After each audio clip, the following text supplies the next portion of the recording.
अस्सलामु अलैकुम रहमतुल्लाहि ताला व बरकातुहु।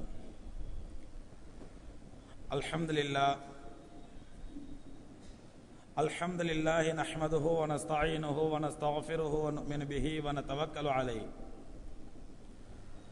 व नऊज़ु बिल्लाहि मिन शुरूरि अनफुसिना व मिन सय्यिआति अअमालिना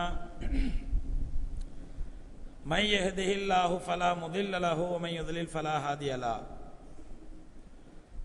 ونشهد أن لا إله إلا الله وحده لا شريك له ونشهد أن سيدنا نبينا مولانا محمدا عبده ورسوله أما بعد فقد قال الله تعالى في القرآن العظيم والفرقان المجيد فأعوذ بالله من الشيطان الرجيم بسم الله الرحمن الرحيم فإنما يسرناه بلسانك تبشر به المتقين وتنذر به قوما لدا وقال تعالى في مقام آخر فأعوذ بالله من الشيطان الرجيم ومن آياته خلق السماوات والأرض واختلاف ألسنتكم وألوانكم إن في ذلك لآيات للعالمين صدق الله العظيم. وقال نبينا عليه الصلاة والسلام لا فضل للعربي على العجمي وأنتم سواء كأسنان المشط أو كما قال عليه الصلاة والسلام. கண்ணியத்திற்கும் மரியாதைக்கும் உரிய அருமை பெரியோர்களே, சகோதரர்களே, தாய்மார்களே, அளவிலா கருணையும் நிகரிலா கிருபையும் கொண்ட எல்லாம் வல்ல அல்லாஹ் ரப்பல் ஆலமீன் அற்புதமான மார்க்கமாக அவனது அருளற்ற அளவற்ற அருள் நிறைந்த ஒரு மாபெரும் அருட்கொடையாக ரப்பல் ஆலமீன் தீனுல் இஸ்லாத்தை நமக்கு வழங்கியிருக்கின்றான். எம்பெருமானார் ஸல்லல்லாஹு அலைஹி வஸல்லம் அவர்கள் சொன்னார்கள், ஒரு மூமின் அல்லாஹ்வுடைய மார்க்கத்தோடு எந்த அளவுக்கு தொடர்புள்ள மனிதனாக ஆகும் பொழுது அவன் உண்மையான மூமினாக ஆகிறான் என்றால், ஏனென்றால் கலிமா சொன்னாலே ஒரு மனிதன் மூமினாகி விடுகின்றான். லா இலாஹ இல்லல்லாஹ் முஹம்மது ரசூலுல்லாஹ் என்ற கலிமாவை உள்ளத்தில் ஏற்று அதை நம்பி நாவினால் மொழியும் பொழுது அவன் அல்லாஹ்விடத்திலே மூமினாகி விடுகின்றான். ஆனால் உண்மையான மூமினாக முழுமையான மூமினாக ஆவதற்கு எத்தனையோ வழிமுறைகளை பெருமானார் ஸல்லல்லாஹு அலைஹி வஸல்லம் சொன்னார்கள். அதில் ஒரு காரணமாக சொன்னார்கள், லா யுமினு அஹதுக்கும் ஹத்தா தகூன ஹவாஹு தபஅன் லிமா ஜிஅது பிஹி. உங்களில் யாரொருவரும் முழுமையான மூமினாக ஆக முடியாது எதுவரை ஹத்தா தகூன ஹவாஹு தபஅன் லிமா ஜிஅது பிஹி, உங்களுடைய மனோ இச்சை நான் கொண்டு வந்த இந்த மார்க்கத்தை பின்பற்றும் வரை, நான் கொண்டு வந்த இந்த அற்புதமான தீனுல் இஸ்லாத்தை உங்களுடைய மனோ இச்சையும் பின்பற்றி விட வேண்டும். நீங்கள் பின்பற்றுவதல்ல, உங்களுடைய உடல் பின்பற்றுவதல்ல, நீங்கள் மன இச்சைப்படுவது, உங்களுடைய ஆசைப்படுவதே அல்லாஹ்வுடைய தீனுல் இஸ்லாத்துக்கு உட்பட்டு தான் இருக்க வேண்டும். இதற்கு பொருள் என்னவென்றால் சகோதரர்களே, நாம் வாழ்வது பல்வேறு காலகட்டத்திலே வாழ்வோம், பல்வேறு சூழ்நிலைகளிலே வாழ்வோம், பல்வேறு அட்மாஸ்பியரிலே வாழ்வோம். ஆனால் நம்முடைய வாழ்க்கை எப்படிப்பட்டதாக இருந்தாலும், எந்த நாட்டில் இருந்தாலும், எந்த அட்மாஸ்பியரில் இருந்தாலும், எந்த சூழலில் இருந்தாலும், எந்த காலத்தில் இருந்தாலும், நாம் பார்க்கக்கூடிய பார்வை எந்த ஒரு விஷயத்தையுமே அல்லாஹ்வுடைய மார்க்கம் தீனுல் இஸ்லாம் என்ற கண்ணாடியை அணிந்துதான் அந்த பிரச்சனையை பார்க்க வேண்டும். அல்லாஹ்வுடைய தீனுல் இஸ்லாம் என்ற கண்ணாடியின் வழியாகத்தான் எந்த ஒரு பொருளையுமே எந்த ஒரு பிரச்சனையும் பார்க்க வேண்டும். அதாவது அல்லாஹ்வுடைய மார்க்கம் இந்த பிரச்சனை எப்படி அணுகுகின்றது, அல்லாஹ்வுடைய தீனுல் இஸ்லாம் இந்த பிரச்சனையை எப்படி பார்க்க சொல்கின்றது, அல்லாஹ்வுடைய குர்ஆன் எம்பெருமானார் ஸல்லல்லாஹு அலைஹி வஸல்லம் உடைய போதனைகள் நமக்கு இதை எப்படி அணுக சொல்கின்றன என்ற அடிப்படையில் தான் ஒரு மூமின் பார்க்க வேண்டும். அப்படி பார்த்து எந்த ஒரு விஷயத்தையுமே எந்த ஒரு பிரச்சனையுமே அல்லாஹ்வுடைய கட்டளைப்படியும் பெருமானாருடைய வழிமுறைப்படியும் தீனுல் இஸ்லாத்தின் அடிப்படையில் அணுகும் பொழுது, அணுகி அதனை தன்னுடைய வாழ்க்கை முறையாக அதனை ஏற்றுக்கொள்ளும் பொழுதுதான் ஒரு மனிதன் ஈமானிலே முழுமை பெறுகின்றான். ஏதோ எல்லாரும் செஞ்சாங்க நானும் செய்யறேன், அல்லது எங்களுடைய பரம்பரையா காலகாலமா செஞ்சுட்டு இருக்கோம் அதெல்லாம் நானும் செய்யறேன், அல்லது என்னுடைய ஊர் பழக்கம், நாட்டு பழக்கம், மொழி பழக்கம், தேசத்து பழக்கம் அதனால செய்யறேன் என்று அல்ல. எந்த ஒரு சிறிய விஷயமா இருந்தாலும் பெரிய விஷயமா இருந்தாலும், உங்களுடைய வாழ்க்கையோட சம்பந்தப்பட்டதாக இருந்தாலும், உங்களுடைய சமூக வாழ்க்கை, கொடுக்கல் வாங்கல், உங்களுடைய பொருளாதார வாழ்க்கை, உங்களுடைய சமூக பின்னணி, எந்த ஒரு விஷயமா இருந்தாலும் அல்லாஹ்வுடைய மார்க்கம் என்ற கண்ணாடி அணிந்து பார்க்க வேண்டும். அதனை அதான் தபால் லிமா ஜியத்து பிஹி, உங்களுடைய மனோ இச்சை நான் கொண்டு வந்த மார்க்கத்திற்கு ஒத்து போகக்கூடியதாக ஆகிவிட வேண்டும். உதாரணமாக ஒரு பொருளை நாம் பச்சை கண்ணாடி வைத்து பார்த்தால் உலகமே பச்சையாகத்தான் தெரியும். சிவப்பு கண்ணாடி வைத்து பார்த்தால் உலகமே சிவப்பாகத்தான் தெரியும். கருப்பு கண்ணாடி வைத்து பார்த்தால் எல்லாமே கருப்பாகத்தான் தெரியும். அதுபோன்று நாம் பார்க்கக்கூடிய பார்வை இஸ்லாமிய கண்ணாடி என்ற பார்வையோடு பார்க்க வேண்டும். அல்லாஹ்வுடைய கட்டளை, பெருமானாருடைய போதனை என்ற இஸ்லாமிய கண்ணாடி வழியாக பார்க்கும் பொழுது அது இஸ்லாமிய கண்ணோட்டத்தில் சரியானதா தவறானதா என்பது நமக்கு தெரிய வரும். அதைத்தான் பெருமானார் ஸல்லல்லாஹு அலைஹி வஸல்லம் அவர்கள் அழகாக சொல்லித் தருகின்றார்கள். ஆக உங்களுடைய நாட்டு பழக்கம், தேச பழக்கம், ஊர் பழக்கம் என்பதெல்லாம் ஓரமாக வைத்துவிட்டு அல்லாஹ்வுடைய தீனல் இஸ்லாம் என்ற ஒரு உரைகளை வைத்து உரைத்து உரைச்சி பாருங்கள். அல்லாஹ்வுடைய தீனல் இஸ்லாத்தில் சரியானதா என்று உரைச்சி பார்த்து அந்த அடிப்படையில் எந்த ஒரு பிரச்சனையும் நீங்கள் முன்னோக்குங்கள் என்பது பெருமானார் ஸல்லல்லாஹு அலைஹி வஸல்லம் அவருடைய உத்தரவு. அன்பு சகோதரர்களே, இன்று உலகத்தில் மனிதர்கள் சந்திக்கக்கூடிய, உலக முஸ்லிம்கள் சந்திக்கக்கூடிய எத்தனையோ பிரச்சனைகளை இந்த கண்ணோட்டத்தில் பார்க்காததினால்தான், அல்லாஹ்வுடைய தீனல் இஸ்லாம் என்ற கண்ணோட்டத்தில் பார்க்காததினால்தான், அல்லாஹ்வுடைய கட்டளை இதிலே என்ன, அல்லாஹ்வுடைய தூதர் ஸல்லல்லாஹு அலைஹி வஸல்லம் வழிமுறை என்ன என்ற அடிப்படையில் எந்த ஒரு பிரச்சனையும் நாம் அணுகாததன் விளைவுதான் ஒரு பிரச்சனையிலிருந்து நாம் விடுபடுவதற்கு பதிலாக அந்த பிரச்சனையிலிருந்து அகப்பட்டு இன்னொரு பிரச்சனையை மாட்டிக்கொள்ளக்கூடிய அவல்நிலையை பார்க்கின்றோம். உலகத்தின் இயல்பு இதுதான், நடைமுறை தான். காரணம் என்ன? முஸ்லிம்கள் எந்த ஒரு பிரச்சனையும் அல்லாஹ்வுடைய மார்க்கத்தின் பார்வையில் அணுகுவதில்லை. இந்த விஷயத்தெல்லாம் போய் மார்க்கத்தில் பார்த்துக்கலாமா ஹஸ்ரத்? நம்ம நாட்டு பழக்கம் என்னவோ அந்த மாதிரி அட்ஜஸ்ட் பண்ணிட்டு போயிட வேண்டியதானே, நம்மள ஊர் பழக்கம் என்னவோ அந்த மாதிரி அட்ஜஸ்ட் பண்ணிட்டு போயிட வேண்டியதானே, அல்லது இந்த நாட்டில் இப்படித்தான் வாழ முடியும், நம்ம நீங்க சொல்ற முறைப்படலாம் வாழ முடியாது என்று நமக்கு நாமே ஒரு முட்டுக்கட்டைகளை, நமக்கு நாமே ஒரு திரையை போட்டுக்கொண்டு நாம் நம்மை நாமே ஏமாற்றிக் கொள்கிறோம். எப்படி? ஓ, இதுதான் இந்த நிலைக்கு இப்படித்தான் முடியும் என்று. ஆனால் அதையும் தாண்டி அல்லாஹ் ரப்பல் ஆலமீன் தீனுல் இஸ்லாத்தின் வழிமுறையை வகுத்து தந்து இதை பின்பற்றித்தான் வாழ வேண்டும், இல்லை என்றால் உங்களுக்கு வெற்றி கிடையாது என்று ரப்பல் ஆலமீன் நிர்ணயித்து விட்டான். அருமை சகோதரர்களே, இன்று மனிதர்கள் பல்வேறு விதங்களிலே மனோ இச்சைகளுக்கு ஆட்பட்டு அல்லது அவர்களுக்குள்ள உணர்ச்சி வசப்பட்டு அவர்களுக்குள் இயற்கையாக இருக்கக்கூடிய உணர்ச்சிகளுக்கு ஆட்பட்டு பல விதமாக பிரிந்து கிடப்பதை பார்க்கின்றோம். நாட்டால், தேசத்தால், மொழியால், கலாச்சாரத்தால், ஜாதிகளால், பண்பாடுகளால் பல்வேறு விதத்திலே மனிதர்கள் பிளவுபட்டு, நீ அந்த நாட்டை சார்ந்தவன், இந்த நாட்டை சார்ந்தவன், நீ அந்த மொழி நான் இந்த மொழி, நீ அந்த பகுதி நான் இந்த பகுதி, நீ அந்த கலாச்சாரம் இந்த கலாச்சாரம் என்று பல்வேறு விதத்தாலும் பாகுபட்டு பிளவுபட்டு, இது பின்தங்கிய நாடுகள், முன்னேறிய நாடுகள் என்ற எந்த விதமான வித்தியாசம் இல்லாமல், ஏனென்றால் எந்த அளவுக்கு என்றால் இயற்கையாக ரப்பல் ஆலமீன் படைத்திருப்பது மனிதர்களுடைய நிறம் என்பது, மொழி கலாச்சாரம் என்பதால் மனிதன் ஏற்றுக்கொள்வது, நிறம் என்பது மனிதன் இயற்கையாக அல்லாஹ் படைப்பது. சில பேரை அல்லாஹ் வெள்ளையாக படைத்திருக்கிறான், சில பேரை அல்லாஹ் கருப்பாக படைத்திருக்கிறான். இந்த இயற்கையாகவே கருப்பாக இருக்கக்கூடிய வெள்ளையாக மாற்றிவிட முடியாது, வெள்ளையாக இருப்பதை முழுமையாக கருப்பாக மாற்றிவிட முடியாது. இது இயற்கையாகவே ரப்பல் ஆலமீன் தாயின் வயிற்றில் உருவாக்கி படைக்கக்கூடிய அமைப்பு, அனுப்பக்கூடிய அமைப்பு. இந்த அமைப்பில் கூட பாகுபட்டு பிளவுபட்டு கிடைக்கிறார்கள். யார்? நாங்கள் நாகரிகத்தின் உச்சத்திலே இருக்கிறோம் என்று மாறுதட்டக்கூடிய மேற்கத்திய கலாச்சாரத்தை சார்ந்தவர்கள், வெஸ்டர்ன் கல்ச்சரை சார்ந்தவர்கள்.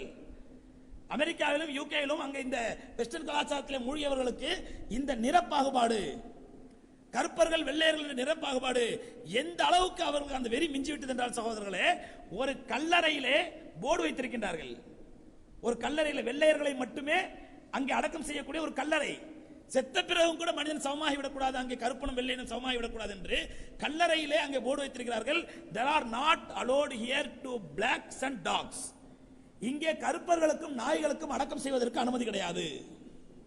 வெள்ளையர்களை அடக்கம் செய்யக்கூடிய ஒரு கபரிலே, ஒரு கபிரிஸ்தானிலே அல்லது ஒரு கல்லறையிலே போர்டு வைக்கப்பட்டிருக்கிறது, இங்கே கருப்பர்களையும் நாய்களையும் அடக்கம் செய்வதற்கு அனுமதி கிடையாது என்று. அந்த அளவுக்கு நிறவெறி மேற்கத்திய நாடுகளிலே புரையோடி இருப்பதை பார்க்கின்றோம். எப்படிப்பட்ட மேற்கத்திய நாடு? உலகத்திலே நாங்கள் நாகரிகத்தில் மிஞ்சி விட்டோம், படித்தவர்கள் எங்கள் நாட்டில் தான் அதிகம், பண்பாடு மிக்கவர்கள் எங்கள் நாட்டில் தான் அதிகம், கலாச்சாரம் மிக்கவர்கள் நாட்டில் தான் அதிகம் என்று மாறுதட்ட கொள்ளக்கூடியவர்கள் அல்லாஹ் ரப்பல் ஆலமீன் இயற்கையாக படைத்திருக்கக்கூடிய நிறவெறியினால் பிளவுபட்டுப்படுவதை பார்க்கின்றோம். காரணம் என்ன? அவர்களுக்கு முறையான போதனை, முறையான கைட்லைன்ஸ், முறையான வழிகாட்டுதல் அவர்கள் பெற்றுக் கொள்ளவில்லை. அல்ல இருக்கக்கூடிய அல்லாஹ் ரப்பல் ஆலமீன் வழிகாட்டுதலை ஏற்றுக்கொள்ள தயாராக இல்லை.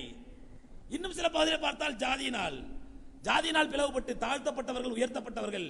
நம்முடைய இந்தியாவில் சொல்ல வேண்டியதே இல்லை இந்த முசீபத்தை பொறுத்தவரையிலே. தாழ்த்தவர்கள், உயர்ந்தவர்கள், தாழ்த்தப்பட்ட ஜாதி, ஷெட்யூல் காஸ்ட், ஷெட்யூல் ட்ரைப் என்று தாழ்த்தப்பட்டவர்களுக்கு மத்தியில் எந்த அளவுக்கு மனிதர்களை மனிதர்களாக கூட மதிக்காமல் தீண்டாமை கடைபிடிக்கப்படுகிறது என்றால், அவர்கள் பயன்படுத்தக்கூடிய பாத்திரம் வேறு, இவர்கள் பயன்படுத்தக்கூடிய பாத்திரம் வேறு கடைகளிலே. அவர்களுக்கு உயர்ந்த ஜாதிக்காரர்களுக்கு சில்வர் கிளாஸிலே தண்ணீர் கொடுக்கப்படுகிறது என்றால் தாழ்ந்த ஜாதிக்காரர்களுக்கு ஒரு கொட்டாங்கச்சீரோ அல்லது மண் கிளாஸில் தனியாக வைத்து கொடுக்கப்படும். அவர்களுக்கு தனி கிளாஸ் வைக்கப்படும்.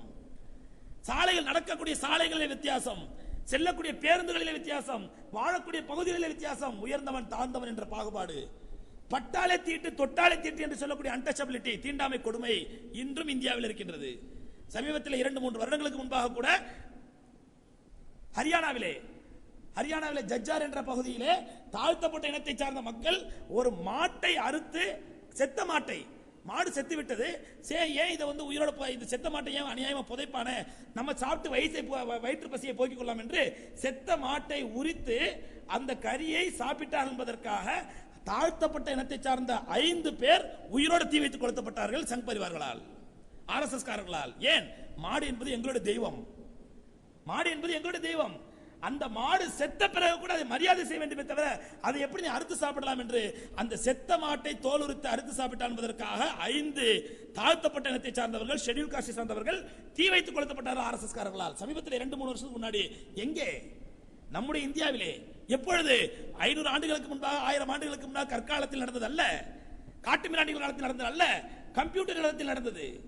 இப்படி சகோதரர்களே, நிறத்தாலும் மொழியாலும் இனத்தாலும் பாஷையாலும் பல்வேறு கலாச்சாரங்களாலும் பிளவுபட்டு வெறிபிடித்து அலையக்கூடிய இந்த சமுதாயம் ஒரு கட்டத்திலே பாதிக்கப்பட்ட மக்கள், நிறத்தால் பாதிக்கப்பட்ட மக்கள், அல்லது மொழி வெறியால் பாதிக்கப்பட்ட மக்கள், அல்லது இனவெறியால் பாதிக்கப்பட்ட மக்கள், அல்லது நிறவெறியால் பாதிக்கப்பட்ட மக்கள், இப்படி ஏதோ ஒரு வகையில் பாதிக்கப்பட்ட மக்கள் அவர்களுக்கு தங்களுடைய இந்த இழிவிலிருந்து தப்பிப்பதற்கு என்ன வழி என்று தேடி அலையும் பொழுது அவர்களுக்கு அல்லாஹ் ரப்பல் ஆலமீன் கொடுத்த ஒரே வடிகால் அல்லாஹ்வுடைய தீன் இஸ்லாம் தான்.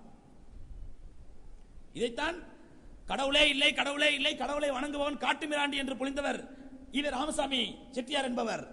செட்டியாரா முதலியாரா தெரியல, நாயக்கர், ராமசாமி நாயக்கர் என்பவர் பெரியார் பெரியார் என்று போற்றப்படுகின்றார். அந்த ராமசாமி நாயக்கர் கடைசி காலத்திலே தேனி பக்கத்தில் உள்ள சீலையம்பட்டி என்ற ஊரிலே தாழ்த்தப்பட்ட மக்கள் இஸ்லாத்தை ஏற்றுக்கொண்டார்கள் தெரிந்தவுடன் அங்க போய் பார்த்த பிறகு அந்த மக்களை அப்ரிஷியேட் பண்ணி எல்லாம் சாய்பாயிட்டீங்களாப்பா, இப்பதான் உருப்படியான வேலை செஞ்சிருக்கீங்க என்று சொல்லிவிட்டு அங்கே ஒரு பாஷை ஒரு உரை நிகழ்த்துகின்றார். அந்த உரை இப்பொழுதும் அவருடைய கட்சியின் சார்பாக, திராவிடர் கழக கட்சியின் சார்பாக புத்தகமாக வெளியிடப்பட்டிருக்கிறது. அந்த புத்தகத்துக்கு தலைப்பு என்ன தெரியுமா? இன இழிவு நீங்க இஸ்லாம் ஒன்றே நன்மருந்து. இதே தலைப்பில் பேசினார். அவருடைய கடைசி காலத்தில் இதே தலைப்பில் அந்த புத்தகம் வெளியிடப்பட்டிருக்கிறது. எதற்காக சொல்லுகின்ற சகோதரர்களே, அல்லாஹ்வுடைய தீன் இஸ்லாம் தான் எல்லா விதமான பாகுபாடுகளையும், எல்லா விதமான வேறுபாடுகளையும், எல்லா விதமான மன மாச்சரியங்களையும் மாய்த்து மனிதர்களை மனிதர்களாக மதிப்பதற்கு அல்லாஹ் வகுத்து தந்த ஒரே வழி அல்லாஹ்வுடைய தீன் இஸ்லாம் மட்டும்தான். எப்படி இனத்தால் பாகுபடக்கூடாதோ, நிறத்தால் பாகுபடக்கூடாதோ, பிறப்பால் பாகுபடக்கூடாதோ, தொழிலால் பாகுபடக்கூடாதோ, அதுபோன்று அல்லாஹ் ரப்பல் ஆலமீன் சொல்லித் தருவது மொழியாலும் பாகுபடக்கூடாது. மொழி என்பது அல்லாஹ் ரப்பல் ஆலமீன் உங்களுக்கு வழங்கி இருக்கக்கூடிய ஒரு மிகப்பெரிய நியாமத், அல்லாஹ்வுடைய ஒரு அத்தாட்சி. சூரத்துல் ரூம்ல 30வது அத்தியாயத்திலே 22வது வசனத்திலே ரப்பல் ஆலமீன் சொல்கின்றான், ஒமின் ஆயாத்தி ஹல்கு ஸமாவாத்தி வல் அர்த், வானங்களையும் பூமியையும் படைத்திருப்பது அவனுடைய அத்தாட்சிகளில் உள்ளது. அல்லாஹ் ரப்பல் ஆலமீன் வானத்தையும் பூமியை உங்களுக்கு படைத்திருப்பது அவனுடைய அத்தாட்சிகளில் ஒன்று. நீங்கள் அவனுடைய அத்தாட்சிகளை, அல்லாஹ்வுடைய குதிரத்துகளை, அல்லாஹ்வுடைய வல்லமைகளை ஆராய்ச்சி செய்வீர்களானால் அவன் வானத்தை படைத்திருப்பது, பூமியை படைத்திருப்பது இதெல்லாம் அல்லாஹ்வுடைய அத்தாட்சிகளில் ஒன்று. அதே போன்று வக்திலாஃபு அல்சினத்திக்கும் அல்வானிக்கும், உங்களுடைய மொழிகள் மாறுபட்டிருப்பதும் உங்களுடைய நிறங்கள் மாறுபட்டிருப்பதும் அல்லாஹ்வுடைய அத்தாட்சிகளில் ஒன்று. மாறுபட்ட மொழி பேசுவது, மாறுபட்ட நிறத்தினால் மனிதர்கள் இருப்பது அல்லாஹ்வுடைய அத்தாட்சியில் உள்ளது. இன்ன ஃபீ ஸாலிகல் ஆயாத்தில் லில் ஆலமீன், லில் ஆலிமீன், அறிவுள்ள மக்களுக்கு இதிலே அத்தாட்சிகள் இருக்கின்றன. ரப்பல் ஆலமீன் சொல்கின்றான் சூரத் ரூமிலே 22வது வசனத்திலே. அருமை சகோதரர்களே, இங்கே நாம் விளங்க வேண்டிய விஷயம் என்னவென்றால், மொழிகள் மாறுபட்டிருப்பது. இப்பொழுது நான் பேசுகின்றேன், ஏதோ ஒரு மொழியில் கடப்பட கடப்பட கடப்பட என்று பேசுகின்றேன். நீங்கள் அப்படியே உட்கார்ந்து மெய் மறந்து கேட்கின்றீர்கள், தலையை ஆசுகின்றீர்கள், சிரிக்க வேண்டிய இடத்தில் சிரிக்கின்றீர்கள், அழ வேண்டிய இடத்தில் அழுகின்றீர்கள். நான் சொல்லக்கூடிய செய்தி என்னுடைய உள்ளத்தில் உள்ள கிடக்கையெல்லாம் உங்களுக்கு வந்து சேர்கின்றது. நீங்கள் அதை புரிகின்றீர்கள். நேர்வழி பெறும் வாய்ப்பு இருக்கிறது, வழிகட்டு போகும் வாய்ப்பு இருக்கிறது, எல்லாத்துக்கும் வாய்ப்பு இருக்கிறது.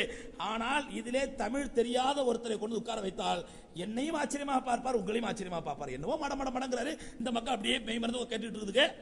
இது என்ன, இது நமக்கு ஒன்றும் புரியலையே என்று ஆச்சரியமாக பார்த்து கொண்டிருப்பார். இதே போட்டு நாம் வேறு பகுதிக்கு செல்லும் பொழுது நமக்கு தெரியாத பாஷையிலே ஒருத்தர் பேசுவார், ஆயிரக்கணக்கான மக்கள் அதை ஆர்ப்பரிப்பார்கள், அழ வேண்டிய இடத்தில் அழுவார்கள், சிரிக்க வேண்டிய இடத்தில் சிரிப்பார்கள், உணர்ச்சி வசப்படுவார்கள், அவருடைய பேச்சை கேட்டு அப்படியே பொங்கி எழுவார்கள், எல்லாம் நடக்கும். ஆனா விளங்காதவர் அப்படியே மாடு மாதிரி உட்கார்ந்திருப்பார், ஒண்ணுமே தெரியலையே என்று. உருதுல பழமொழி சொல்வார்கள், ஒருத்தனுக்கு நிறைய சொல்லி சொல்லி அவனுக்கு புரியவில்லை என்றால் பஹன்ஸ் கே சாம்னே குத்பா படனா அப்படிங்குவாங்க. எரும மாட்டை உட்கார வச்சு அது கூட குத்பா ஓதுனா என்ன புரியும் அதுக்கு? உருதுல சொல்வார்கள். எதற்காக சொல்ல என்றால் பாஷை என்பது, மொழி என்பது விளங்கியவனுக்கு அது மிகப்பெரிய ஞாபத்து, விளங்காதவனுக்கு அது என்று எதுக்குமே உதவாத ஒன்று. இதைத்தான் ரப்புல் ஆலமீன் சொல்கின்றான், இது அல்லாஹ்வுடைய அத்தாட்சிகளில் ஒன்று, அல்லாஹ்வுடைய வல்லமைகளில் ஒன்று. உங்களுடைய மொழி மாறுபட்டிருப்பது, உங்களுடைய மொழி வித்தியாசப்பட்டிருப்பது, ஒவ்வொருத்தரும் ஒரு மொழி பேசுவது, அந்த மொழியை பேசக்கூடியவர், அந்த மொழியை புரியக்கூடியவர், அதை உணர்ந்து செயல்படுவது, புரியாதவர் அப்படியே பார்த்து கொண்டிருப்பது, இது அல்லாஹ்வுடைய குதிரத்தில் உள்ளது என்று சொல்லிவிட்டு சொல்கின்றான். அல்வானிக்கும், உங்களுடைய நிறங்கள் மாறுபட்டிருப்பது. சில பேர் கருப்பாக கண்ணங்கரேல் என்று இருப்பீர்கள், சில பேர் வெள்ளை வெள்ளையா இருப்பீர்கள், சில பேர் கருப்பும் வெள்ளையும் கலந்த மாநிலத்தில் இருப்பீர்கள், சில பேர் வெள்ளைக்கு கீழாக ரோஸ் கலர்ல இருப்பீர்கள். இப்படி மனிதர்களுக்கு மத்தியிலே ரப்புல் ஆலமீன் வித்தியாசமான கலர்களை படைத்திருக்கின்றானே, அதுவும் அல்லாஹ்வுடைய அத்தாட்சிகளில் உள்ளது. ஆனால் அருமை சகோதரர்களே, எப்படி மனிதர்கள் நிறத்தால் பேதப்பட்டுக் கொள்கிறார்களோ, நான் உயர்ந்தவன் வெள்ளைக்காரன், நீ தாழ்ந்தவன் என்றால் கருப்பன் என்று மாறுபட்டுக் கொள்கிறார்களோ, சண்டையிட்டுக் கொள்கிறார்களோ, கலாச்சாரத்தால் மாறுபட்டுக் கொள்கிறார்களோ, அதே போன்று தேசத்தால் நான் இந்தியன், நீ பாகிஸ்தானியன், நீ அமெரிக்கன், நீ ஆப்பிரிக்கன் என்று நாட்டால் பாகுபட்டுக் கொள்கிறார்களோ, சண்டை போட்டுக் கொள்கிறார்களோ, அதுபோன்று வழிகேடுகளில் ஒன்றுதான் மொழியால் பாகுபடுவது என்பது. மொழியால் பாகுபடுவது, நீ அந்த மொழியை சார்ந்தவன், நான் இந்த மொழியை சார்ந்தவன், நீ உருது பேசக்கூடியவன், நான் தமிழ் பேசக்கூடியவன், நான் மலையாளம் பேசக்கூடியவன், நான் தெலுங்கு பேசக்கூடியவன் என்று மொழியால் ஒருத்தருக்கு ஒருத்தர் உயர்ந்தவள் தாழ்ந்தவர் என்று பாகுபடுத்திக் கொள்வார்கள். இது எப்படி நிறத்தால் பாகுபடுவது மிகப்பெரிய வழிகேடோ, ஜாதியால் பாகுபடுவது மிகப்பெரிய வழிகேடோ, அதே போன்று தேசத்தால் பாகுபடுவது மிகப்பெரிய வழிகேடோ, அதுபோன்று மொழியால் பாகுபடுவது மிகப்பெரிய வழிகேடு. எதற்காக இந்த நேரத்தில் சொல்கிறேன் என்றால், தமிழகமே மெய்மறந்து கொண்டிருக்கிறது. செம்மொழி மாநாட்டிலே தமிழை வளர்ப்பதற்காக 400 கோடி 500 கோடி செலவு செய்து மக்களுடைய வரிப்பணத்தை பாழடித்து எல்லா விதமான அரசு இயந்திரங்களையும் அரசு துறைகளையும் 2 வருடமாக முடக்கி போட்டு எல்லா முதலமைச்சர் முதல் கொண்டு சாதாரண கவுன்சிலர் வரைக்கும் ஒட்டுமொத்தமாக எல்லாரும் கோயம்புத்தூரை ஆக்கிரமித்து இப்போது மாநாடு நடத்தக்கூடியவர்கள் எதற்காக? தமிழை வளர்ப்பதற்காக. அருமை சகோதரர்களே, இந்த நேரத்திலே பாஷை என்பது, மொழி என்பது அல்லாஹ்வுடைய கண்ணாடி அணிந்து பார்க்கும் பொழுது ஒரு மனிதனுக்கு மொழி பற்று அவசியமா? ஒரு மனிதனுக்கு மொழி வெறி என்பது அவசியமா? ஏனென்றால் மொழி வெறி ஆரம்பிக்கும் பொழுதுதான், மொழி பற்று என்பது ஆரம்பிக்கும் பொழுதுதான் அந்த மொழி பற்று என்பது மொழி வெறியாகி அந்த மொழி வெறி என்பது இன வெறியாகின்றது. தமிழ் மீதுள்ள பற்று, தமிழ் மீதுள்ள பற்று என்று தமிழுடைய பற்றை நினைக்கக்கூடியவர்கள் பிறகு எப்படி ஆகிறது?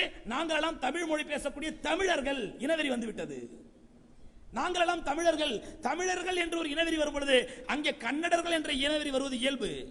கன்னடர்கள் என்ற இயல்பு இனவெறி வரும் பொழுது அங்கே மலையாளிகள் என்ற இனவெறி அல்ல சிங்களர்கள் என்ற இனவெறி, ஒவ்வொரு நாட்டுக்கும் ஒவ்வொரு தேசத்துக்கு ஏற்ற மாதிரி வித்தியாசமான இனவெறி உருவாவது மொழியின் அடிப்படையில் தான். இலங்கையில் என்ன நடக்கின்றது?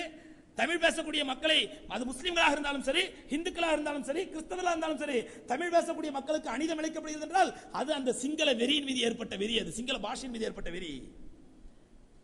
இது போன்ற வெறியை இஸ்லாம் ஒருபோதும் ஏற்றுக்கொள்வதில்லை. ஏனென்றால் அல்லாஹ்வுக்கு தெரியும் இது பற்றி என்று ஆரம்பித்து வெறியாக மாறி அந்த தமிழ் மொழி வெறி என்பது பிறகு இனவெறியாக மாறிவிடும். எம்பெருமானார் ஸல்லல்லாஹு அலைஹி வஸல்லம் கேட்டார்கள், மல் அஸபியா, சஹாபாக்கள் கேட்டார்கள். சஹாபாக்கள் ரசூலுல்லாஹி ஸல்லல்லாஹு அலைஹி வஸல்லம் கேட்டாங்க, மல் அஸபியா யா ரசூலல்லாஹ், இனவெறி என்றால் என்ன? அஸபியா இனவெறி என்றால் என்ன? பெருமானார் ஸல்லல்லாஹு அலைஹி வஸல்லம் சொன்னார்கள், உன்னுடைய இனத்தை சார்ந்தவன், உன்னுடைய இனத்தை சார்ந்தவன், அவன் உன் இனத்தவன் என்பதற்காக அவன் தவறு செய்தாலும் அதை சரி காண்பாயானால் இதற்கு பேர் தான் இனவெறி. அவன் அதுக்கு பேர் தான் இனவெறி. பெருமானார் ஸல்லல்லாஹு அலைஹி வஸல்லம் சொன்னாங்க, உன்னுடைய இனத்தை சார்ந்தவன், அவன் உன் இனத்தவன் என்பதற்காக என்ன தப்பு செஞ்சாலும் அவன் நம்மால் பாவன், தமிழால் பாவன், அவன் தமிழால் நம்மால் தான் சப்போர்ட் பண்ணான், என்ன தப்பு செஞ்சாலும் பரவாயில்ல என்று சப்போர்ட் செய்வது இனவெறி. அல்லது என்ன தப்பு செஞ்சே ஓ ஹமாரா ஆத்மி பா, ஓ பூரா சோடுதால, ஓ ஹமாரா ஆத்மி, ஓ ஹமாரா ஆத்மி, அந்த ஹமாரா ஆத்மி என்பதற்காக வேண்டிய நம்மால் என்பதற்காக உன்னுடைய மொழியை பேசுகின்றான் என்பதற்காக உன்னுடைய இனத்தை சார்ந்த என்பதற்காக அவன் என்ன தவறு செய்தாலும் அதை சரி காண்பாயானால் இதற்கு பேர் தான் இனவெறி என்று பெருமானார் ஸல்லல்லாஹு அலைஹி வஸல்லம் சொன்னார்கள். இலங்கையிலே சிங்களர்கள் அடிக்கின்றார்கள் தமிழ் மக்களை என்றால் அது மிகப்பெரிய இனவெறி. அல்லது சிங்கள ஆட்சியாளர்கள் எதிர்க்கிறோம் என்ற பெயரிலே அப்பாவி முஸ்லிம்களை பள்ளிவாசலில் தொழுது கொண்டிருந்த முஸ்லிம்களை, காத்தாங்குடியிலே தராவை தொழுது கொண்டிருந்த முஸ்லிம்கள் 200க்கும் மேற்பட்ட முஸ்லிம்களை அநியாயக்கார தீவிரவாத விடுதலை புலிகளால் சுட்டுக் கொல்லப்பட்டார்கள். அந்த விடுதலை புலிகளை இங்க இருக்கக்கூடிய தமிழர்கள் தமிழ் என்பதற்காக ஆதரிக்கிறார் என்றால் இதுவும் இனவெறி. என்றால் அவன் தமிழன், அவன் அப்பாவி முஸ்லிம்களை சுட்டுக் கொண்டாலும் பரவாயில்லை என்றால் அவன் தமிழன். இதைத்தான் பெருமானார் ஸல்லல்லாஹு அலைஹி வஸல்லம் இனவெறி என்று சொன்னார்கள். ஆகவே அருமை சகோதரர்களே, மொழியின் பெயரால வெறி ஏற்பட்டால் அந்த வெறி மொழி வெறியாக மாறி அந்த மொழி வெறி இனவெறியாக மாறிவிடும் என்பதனால் தான் அல்லாஹ் ரப்பல் ஆலமீன் மொழியை மொழியாக பாருங்கள். மொழி என்பது ஒரு மீடியா, உங்களுடைய உள்ளத்தில் உள்ளதை மற்றவர்களுக்கு எடுத்துச் சொல்வதற்காக உள்ள ஒரு மீடியா. இந்த மீடியா உலகத்திலே பல்வேறு விதமான மொழிகள் இருக்கின்றன. மொத்தத்தில் ஒரு 10 மொழி இருக்குதுன்னு சொன்னா இந்த 10 மொழியில எந்த மொழி சிறந்த மொழின்னு சண்டை போடுறது அர்த்தம் இருக்குது. அல்ல ஒரு 100 மொழி இருக்கட்டும் உலகத்துல, அது 100 மொழி இருந்தாலும் சரிப்பா 100 மொழியில எந்த மொழி கவுண்ட் டவுன் படி 1 2 3 ரேங்க் கொடுக்கலாம் 100 மொழிக்குள்ள அப்படின்னு எதையா பார்க்கலாம். உலகத்தில் இருப்பது எண்ணிலடங்காத மொழிகள். உலகத்தில் மொத்தம் எத்தனை மொழிகள் இருக்கின்றன? யாராவது எண்ணி கொண்டு கொடுத்து விட முடியுமா? உலகத்துல அங்கீகரிக்கப்பட்ட மொழிகள், அங்கீகரிக்கப்படாத மொழிகள், மக்களுக்கு தெரிந்த மொழிகள், தெரியாத மொழிகள், எத்தனையோ மொழிகள் இருக்கின்றன. எண்ணிலடங்காத மொழிகள். எண்ணிலடங்காத மொழிகள் இருக்கும் பொழுது இதில் எந்த மொழியை சிறந்த மொழி என்று மேன்மைப்படுத்த முடியும்? இதில் எதை கிளாசிக்கல் லாங்குவேஜ் செம்மொழி என்று சொல்ல முடியும்? மொழி என்பது அல்லாஹ் ரப்பல் ஆலமீன் மனிதர்களுக்கு கொடுத்த ஒரு மிகப்பெரிய நியாமத், மிகப்பெரிய அருட்கொடை. தன்னுடைய உள்ள கிடக்கையை மற்றவர்களுக்கு சொல்வதற்கு அல்லாஹ் கொடுத்த ஒரு மிகப்பெரிய மீடியா. இந்த விஷயத்தை அல்லாஹ் ரப்பல் ஆலமீன் சூரத் இப்ராஹிமிலே 14வது அத்தியாயத்தின் 4வது வசனத்தில் ரப்பல் ஆலமீன் சொல்கின்றான், வமா அர்சல்னா மின் ரசூலின் இல்லா பிலிசானி கௌமிஹி. நாம நினைக்கலாம் இஸ்லாத்துடைய மொழி அரபி மொழி, எப்படி தமிழர்களுக்கு ஒரு மொழி இருக்குதோ அதே மாதிரி இந்துக்களுக்கு சமஸ்கிருதம் என்ற பார்ப்பனர்களுக்கு, இந்துக்களுக்கு பார்ப்பனர்களுக்கு சமஸ்கிருதம் என்ற மொழி இருக்கின்றதோ அதே போன்று அரபி மொழி முஸ்லிம்களுக்குள்ள மொழி என்று நினைக்கலாம். மிகப்பெரிய தவறு. அரபி மொழி நம்முடைய மொழி என்றோ இஸ்லாமிய மொழி என்றோ முஸ்லிம்களுடைய மொழி என்று நினைத்தால் அது மிக பெரும் தவறு. முஸ்லிம்களுக்கு என்று குறிப்பிட்ட மொழியை ரப்பல் ஆலமீன் எங்கேயுமே சொல்லித் தரவில்லை. அது எம்பெருமானார் ஸல்லல்லாஹு அலைஹி வஸல்லம் அவர்கள் அரபி மொழி என்பதை முஸ்லிம்களுடைய மொழி என்று எங்கேயுமே சொல்லவில்லை. இன்னைக்கு பாத்தீங்கன்னா பலஸ்தீனில் போய் பாருங்க, யூதர்களும் அரபி மொழி பேசுகின்றார்கள். சிரியாவிலே பார்த்தோம், கிறிஸ்தவர்கள் அரபி மொழி பேசுகின்றார்கள். அஸ்ஸலாமு அலைக்கும் என்று சொல்கிறார்கள் கிறிஸ்தவர்கள், அரபி மொழி பேசுகின்றார்கள்.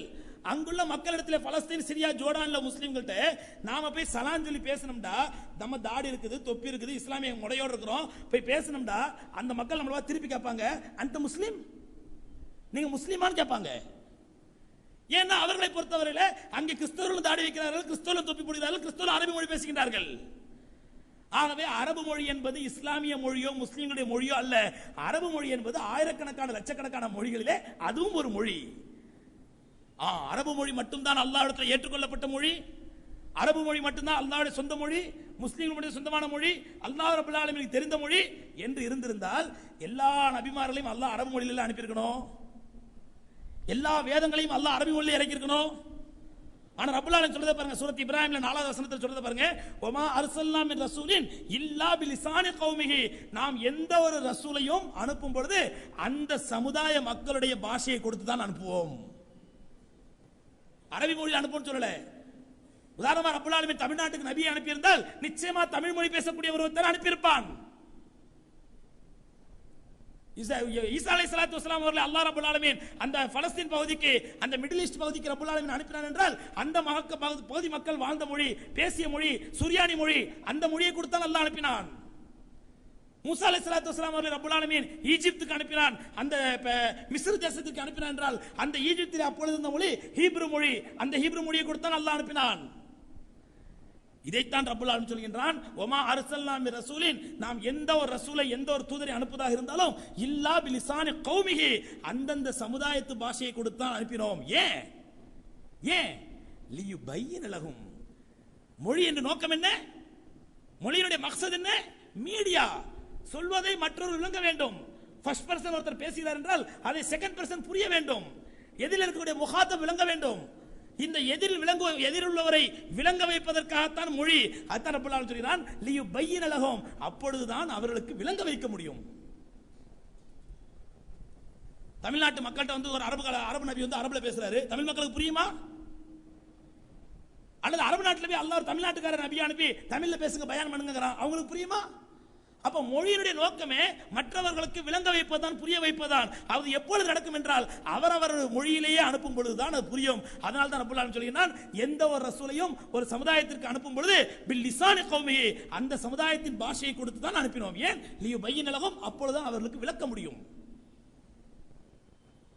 அல்லாஹ்வுடைய ஏகத்துவத்தை பற்றியும் அல்லாஹ்வுடைய மறுமையை பற்றியும் ரிசாலத்தை பற்றியும் விளக்க முடியும், அவர் விளங்க முடியும். அதனால் அந்தந்த சமுதாயத்து பாஷையில் தான் அனுப்பி வைத்தோம் ரப்பல் ஆலமீன் சொல்கின்றான். இன்னொரு ஆயத்தில் சொல்றான், ஃபஇன்னமா யஸ்ஸர்னாஹு பிலிசானிக், நபியே நாம் உங்களுடைய பாஷையை, நீங்க ஈஸியா பேசக்கூடிய பாஷை உங்களுடைய தாய்மொழி அரபு. ரசூலுல்லாஹ் பா சொல்றான், அல்லாஹ் ரப்பல் ஆலமீன் நபி ஸல்லல்லாஹு அலைஹி சொல்றான் சூரத் மரியம்ல 97வது வசனத்திலே, ஃபஇன்னமா யஸ்ஸர்னாஹு பிலிசானிக, நபியே உம்முடைய பாஷையை கொண்டு உம்மை நாம் இலகுவாக அனுப்பி வைத்தோம். ஏன்? நாம் நினைச்சிருந்தா நபியை உங்க நபி ஆக போறேன், ஒரு 2 வருஷத்துல ஏதாவது பாஷையை கத்துக்க சொல்லி வேற ஒரு பாஷையை படிக்க வைத்து பழக வைத்து உங்களுக்கு அனுப்பியிருக்கலாம். அப்படி இல்லாம உங்களுக்கு பழகிய வழமையான இலகுவாக பேசக்கூடிய ஃப்ளூவன்ட்லியா பேசக்கூடிய அரபு மொழியை கொண்டே உம்மை அனுப்பி வைத்தோம். எதற்காக தெரியுமா? லிதுபஷ்ஷிர பிஹில் முத்தகீன் வ துன்திர பிஹி கௌமல் லுத்தா, அப்பொழுதுதான் நல்ல மக்களுக்கு, ஒழுக்கமுள்ள மக்களுக்கு நீங்கள் சுபச்செய்தி சொல்வதற்கும் திருட்டு பசங்களுக்கும் முரட்டு பசங்களுக்கும் நீங்கள் அச்சமூட்டி எச்சரிக்கை செய்வதற்கும் பிரயோஜனமா இருக்கும். நல்ல மக்களுக்கு நல்ல செய்தி சொல்வதற்கு அவருடைய பாஷையில் சொன்னாதான் புரியும்.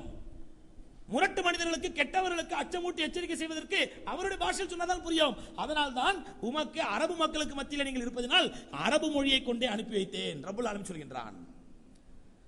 அருமை சகோதரர்களே, இதற்கெல்லாம் மீறி மனிதனுடைய இயல்பு என்ன தெரியுமா? இந்த மொழி வெறி என்பது சில பேருக்கு ஏற்படக்கூடிய இயல்பு.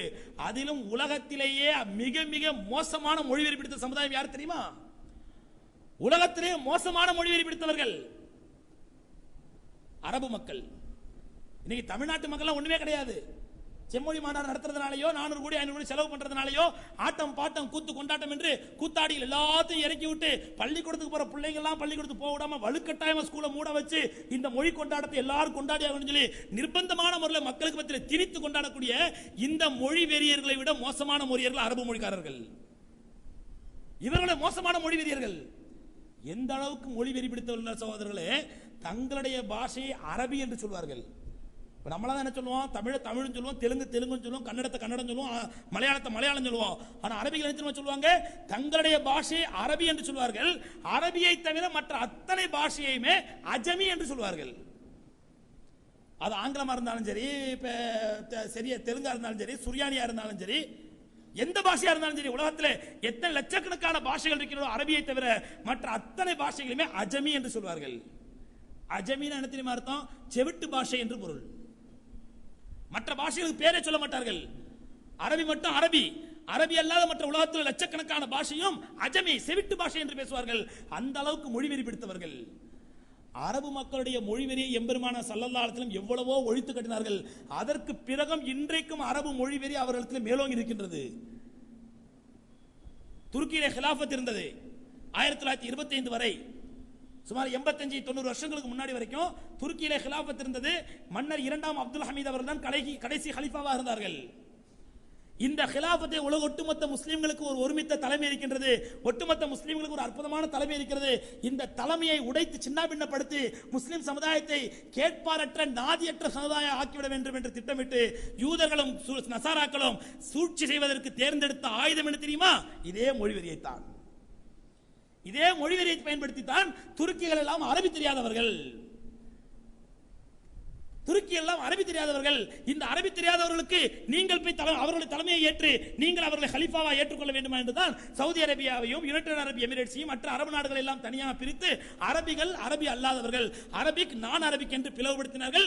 அந்த பிளவின் விளைவால் தான் அவர்கள் தங்கள் அல்லாஹ்வுடைய மிக பெரும் ரஹ்மத்தாக அருட்கொடையாக இருந்த ஹிலாஃபத்தை உடைத்து நாசமாக்குவதற்கு இந்த மொழிவெறியை ஒரு ஆயுதமாக பயன்படுத்திக் கொண்டார்கள். அன்னைக்கு மட்டும் இல்லைங்க, இன்னைக்கும் அரபுகாரர்களுக்கு மத்தியில் எந்த அளவுக்கு மொழி வெறி இருக்கிறது என்றால், சமீபத்தில் உதாரணம் சொல்கின்றேன். 2 வருடங்களுக்கு முன்பாக ஹஜ் பெருநாள் அன்று, அன்னைக்கு காலையில் ஹஜ் பெருநாள், ஹாஜிகள் எல்லாம் முஸ்தலிஃபாவில் இருக்கின்ற முஸ்தலிஃபாவிலிருந்து மினா நோக்கி சென்று கொண்டிருக்கிறோம். மற்ற உள்ளூர் மக்கள் எல்லாம் ஹரம் ஷரீஃபிலே தொழுது கொண்டிருக்கிறார்கள். நானும் அப்போ முஸ்தலிஃபாவில் போய் கொண்டிருக்கேன். அப்போ நாங்கள் போற பஸ்ல ரேடியோ போடுறாங்க, தக்பீர் முழக்கத்தோட தல்பியா முழக்கத்தோட ரேடியோ ஓடிக்கிட்டு இருக்குது. அந்த எஃப்எம் ரேடியோவில் இடையிலே ஒரு வாழ்த்து செய்தி வாசிக்கப்படுகின்றது. என்ன செய்தி தெரியுமா? ஹாதா தஹ்னியத்தும் மினல் ஹாதிமில் ஹரமைன் ஷரீஃபைன் அல் மலிக் ஃபஹத் இப்னு அப்துல்லா அப்படின்னு ஆரம்பிக்குது. 2 ஹரம்களுக்கு பணிவிடையாளரான the custodian of two holy mosques, 2 புனித பள்ளிகளுடைய கஸ்டோடியனான மன்னர் ஃபஹத் இப்னு அப்துல் அசீஸ் உடைய வாழ்த்து செய்தி. யாருக்கு? அடுத்த வரி, ஹாதா தஹ்னியத்து மினல் ஹாதிமில் ஹரமைன் ஷரீஃபைன் ஃபஹத் இப்னு அப்துல் அசீஸ் இலா ஆலமில் இஸ்லாமியா வல் ஆலமில் அரபியா. இலா ஆலமில் இஸ்லாமியா வல் ஆலமில் அரபியா, இஸ்லாமிய உலகத்திற்கும் அரபு உலகத்திற்கும் அவர் கொடுத்த வாழ்த்து செய்தி. எவ்வளவு பிளவுபடுத்துகிறதா?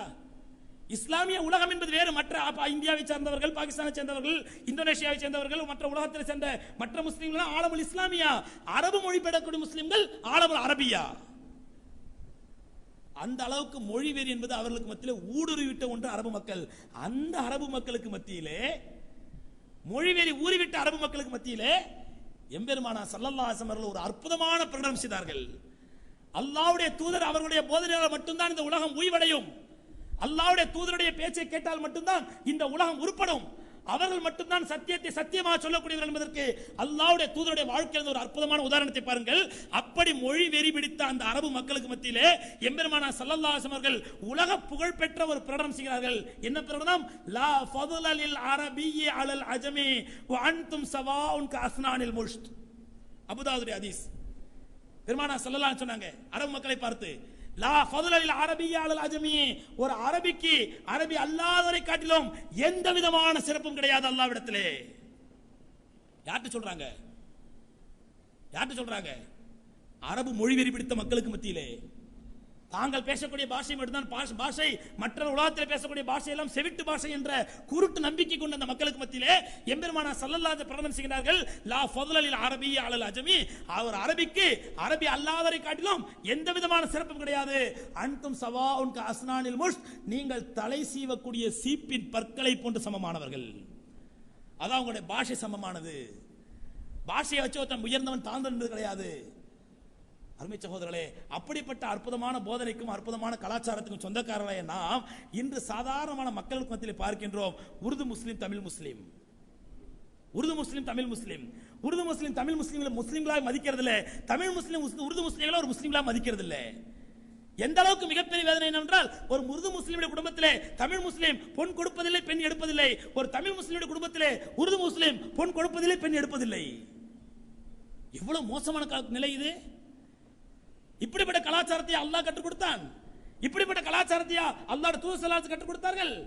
இன்னும் சில இடங்களில் எப்படிப்பட்ட எந்த அளவுக்கு மொழி வெறி என்றால், நல்ல உருது பேசக்கூடிய மக்கள் இருப்பார்கள், உருது விளங்கக்கூடிய மக்கள் இருப்பார்கள். இல்ல இல்ல தமிழ்ல தான் பயான் நடக்கும். என்ன அவசியம் இருக்குது? உருது பேசக்கூடிய மக்கள் உருதுல பேசினாலும் என்ன குறைஞ்சு போயிட போகுது? இதற்கு நேர் மாற்றமாக யாருக்குமே உருது தெரியாது, ஆனா நிர்வாகிகள் உருதுல இருப்பாங்க, இமாம தொந்தரவு பண்ண இமாம் உருதுல தான் பேசி ஆகணும். ஏன் இந்த நிலை? ஏன் இந்த வெறி? ஏன் இந்த மொழி வெறி? நம்மிடத்தில் ஒரு நண்பர் சொன்னார், ஹஜ்ரத் எங்க இமாம்கிட்ட பள்ளிவாசல்ல உருதுல ஹதீஸ் எழுதி போடுறதுன்னா எழுதி போட மாட்டேங்கிறாரு. ஏங்க அந்த இமாமுக்கு தெரியாதா? நல்லா தெரியும் உருது, ஆனா எழுதி போட மாட்டேங்கிறாரு. சரிங்க, எத்தனை பேர் உருது படிக்கிறவங்க இருக்கிறாங்க? அது இருக்கிறாங்க, இல்ல அது பிரச்சனை இல்ல, எழுதி போடணும். ஆனா உங்களுக்கு தெரியுமாங்க? எனக்கு தெரியாது, படிக்க தெரியாது, ஆனா எழுதி போடணும். ஏன் இந்த வெறி?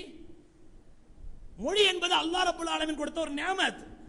உருது மொழி பேசக்கூடிய மத்தியில் உருதுல பேசுவோம், தமிழ் மொழி பேசக்கூடிய மத்தியில் தமிழ்ல பேசுவோம். யாருக்கு என்ன பாஷை விளங்குமோ அந்த பாஷையை அவங்களுக்கு மத்தியிலே நம்முடைய கருத்துக்களை பரிமாறுவதற்கு தான் பயன்படுத்திக் கொள்ள வேண்டுமே தவிர, உருது முஸ்லீம் என்றால் உயர்ந்தவன், தமிழ் முஸ்லீம் என்றால் தாழ்ந்தவன், அல்ல தமிழ் முஸ்லீம் என்றால் அதை ரெண்டு கொம்பு முளைச்சிருது, உருது முஸ்லீம் ரொம்ப மட்டமானவர்கள் என்று நினைப்பது அல்லாஹ்வுடைய மார்க்கத்தை இழிவுபடுத்துவதற்கு ஈடானது.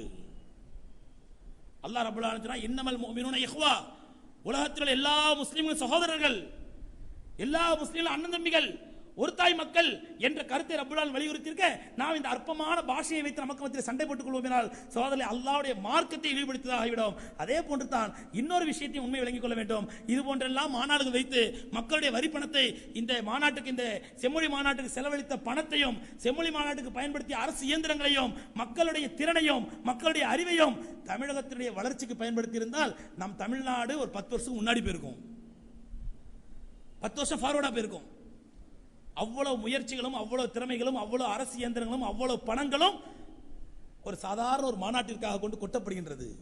அங்க என்ன நடக்குது? ஒண்ணும் கிடையாது. ஒரு கூத்து, பாட்டு, கச்சேரி, ஆட்டம், பாட்டம், ஊர்வலம், அலங்கார பேரணி, இதுதான். இதை வச்சு தமிழ் வளர்த்த முடியுமா? இன்னும் சில பேர் எப்படி சொன்னா தமிழை வளர்ப்பதற்காக, நான் இப்பெல்லாம் பேசுறதுனால தமிழின துரோகம் சொன்னா ஆச்சரியப்படுத்தல, நான் தமிழன் தான், மொழியால் தமிழன் தான், தமிழின துரோகம் சொன்னா ஆச்சரியப்படுத்துக்கல, உள்ள விவரத்தை சொல்லியாக வேண்டும். தமிழ்ல தான் கடை போர்டு வைக்கிறோம், சரி, ஒரு காப்பி கடை என்பது காப்பி கடைன்னு தமிழ் எழுதுனா ஓகே, அப்படி எழுதக்கூடாதான், குழம்பியாகம் எழுதணுமா, எல்லாம் குழம்பி போறதுக்கு. அது என்ன தமிழ்? இன்னைக்கு ஆங்கில உலகத்திலேயே இவ்வளவு வேகமா வளர்ந்துச்சு அப்படின்னு சொன்னா எல்லா பாஷையும் சுவீகாரம் செய்து கொள்ளும். உதாரணமாக 4 மரங்களை ஒன்றாக கட்டி கடல்ல விட்டா அதுக்கு கட்டுமரம் சொல்லுவோம். இந்த கட்டுமரம் என்றதுக்கு ஆங்கிலத்தில் வார்த்தை இல்லை, என்ன பண்ண கட்மரான், அதே எடுத்துட்டான் அப்படியே. கட்மரான் என்பது ஆங்கிலத்தில் டிக்ஷனரி பாருங்க, கட்டுமரம் என்று மொழிபெயர்க்கப்பட்டிருக்கிறது. எந்த பாஷை? தமிழ். தமிழை அப்படி ஆங்கிலமாக்கி கொண்டார்கள். மிளகு தண்ணீர் ரசம் கலந்து அந்த ரசத்தை கொடுத்தா மிளகு ரசம் சொல்லுவாங்க, மிளகு தண்ணி சொல்லுவாங்க. இன்னைக்கு 5 ஸ்டார் ஹோட்டல்ல பாருங்க மிளகு தண்ணி சூப். என்ன மிளகு தண்ணி? மிளகு தண்ணி. அந்த மிளகு தண்ணீர் என்பது சுத்தமான தமிழ், அதை ஆங்கிலமாக ஆக்கி கொண்டார்கள். அப்படி மற்றவருடைய பாஷையை, மக்களுக்கு மத்தியில் புழக்கத்திலுள்ள பாஷையை தமிழாக ஆக்கி கொண்டால் தான் தமிழ் வளருமே தவிர, காப்பி கடைக்கு குழம்பியாக வச்சா எல்லாம் குழம்பி தான் போவாங்க. ஆக அருமை சகோதரர், எதற்காக சொல்ல என்றால், பாஷை என்பது, மொழி என்பது அல்லாஹ்வுடைய மிகப்பெரிய நியாமத். இந்த பாஷையை தான் கற்றுக்கொள்ள வேண்டும், அந்த பாஷையை கற்றுக்கொள்ள கூடாது என்று யாரும் பிரிக்க கூடாது. அதே மாதிரி நமக்கு மத்தியிலே ஒரு பெரிய முசீபத் என்றால் அதையும் சொல்லியாக வேண்டும். நமக்கு இயற்கையாகவே இருக்கக்கூடிய ஆங்கில மோகம். குழந்தை ஒரு வீட்டில் அம்மாவே மம்மி டாடின்னு அழைச்சா அது பெரிய கல்ச்சரான ஃபேமிலி, எஜுகேட்டட் ஃபேமிலி, மம்மி டாடின்னு கூப்பிடுது. அம்மா வாப்பான்னு கூப்பிட்டா 4 பேருக்கு முன்னாடி கூடாத, மம்மி டாடின்னு கூப்பிடு. ஏன்? இது மோகம் அல்ல, இதுக்கு பேர் மொழி ஆங்கில மோகம் அல்ல, ஆங்கில போதை. இது ஆங்கிலத்தின் மீது போதை. இது ஏன் நாம் வீட்டில் எந்த வார்த்தை புழங்குவோமோ, பயன்படுத்துவோமோ, அந்த வார்த்தை குழந்தைகளுக்கு கற்றுக் கொடுங்கள். அதுக்காண்டி உங்க வீட்டில் குழந்தைகளுக்கு நெய்னான் கற்றுக்கணும்னு சொல்ல வரல, அம்மா வாப்பா என்றே கற்றுக் கொடுங்கள். ஏன் மம்மி டாடி என்ற வார்த்தை கற்றுக் கொடுக்க வேண்டாம்? அது கற்றுக் கொடுத்தாதான் பெரிய தக்குவா உள்ளவங்க, அல்ல பெரிய கல்ச்சர் உள்ளவங்க, பெரிய நாகரிகமானவங்க. யார் சொன்னது? ஆகவே அருமை சகோதரர்களே, நீங்க அமெரிக்கால இருக்கிறீங்க, லண்டன்ல போய் குடிய வந்துட்டீங்க, அது எல்லாரும் அம்மா இதான் பேசுறாங்க, ஆங்கிலம் தான் பேசுவாங்க. அங்க குழந்தைகளுக்கு மம்மி டாடி சொல்லி கொடுக்க தப்பு இல்லை. அங்கே அவங்க தமிழ் மொழி பற்றை காப்பதற்காக அவங்களுக்கு புரியாட்டாலும் பரவாயில்ல, அம்மா பண்ண கூப்பிடணும் அப்படி அவசியம் இல்லை. ஆகவே பாஷையை பாஷையாக பார்க்க வேண்டும், மொழியை அல்லாஹ் தந்த ஒரு மீடியாவாக பார்க்க வேண்டும். அந்த மொழி வெறி என்பதும் இனவெறி என்பதும் இஸ்லாத்தால் முழுக்க முழுக்க புறக்கணிக்கப்பட்டது, முழுக்க முழுக்க வெறுக்கப்பட்டது. இது மற்றவர்களுக்கு விளங்காத மக்கள் மொழி வெறி பிடித்து அழைகிறார் என்றால், முஸ்லீம்களாகிய நாமும் மொழி வெறி பிடித்து உருது முஸ்லீம், தமிழ் முஸ்லீம், மலையாள முஸ்லீம் என்று மொழி வெறி பிடித்து அலையக்கூடாது. அந்த வெறியெல்லாம் மாய்த்து உலகத்தில் உள்ள அத்தனை மக்களையும் சகோதரர்களாக பார்க்க சொல்லக்கூடிய மார்க்கம் தான் அல்லாஹ்வுடைய தீனுல் இஸ்லாம். குளோபல் பிரதர்ஹுட் என்று சொல்லக்கூடிய உலகளாவிய சகோதரத்துவத்தை கற்றுத்தரக்கூடிய மார்க்கம் தான் அல்லாஹ்வுடைய தீனுல் இஸ்லாம். அப்படிப்பட்ட தீனுல் இஸ்லாத்திலே கொள்கையை நாமும் பின்பற்றுவோம், மற்றவர்களுக்கும் எடுத்துச் சொல்வோம். வல்ல ரப்புல் ஆலமீன் விளங்கக்கூடிய பாக்கியத்தை நம் அனைவருக்கும் தந்தருள்வானாக. வாஹிரு தாவானா அல்ஹம்துலில்லாஹி ரப்பில் ஆலமீன்.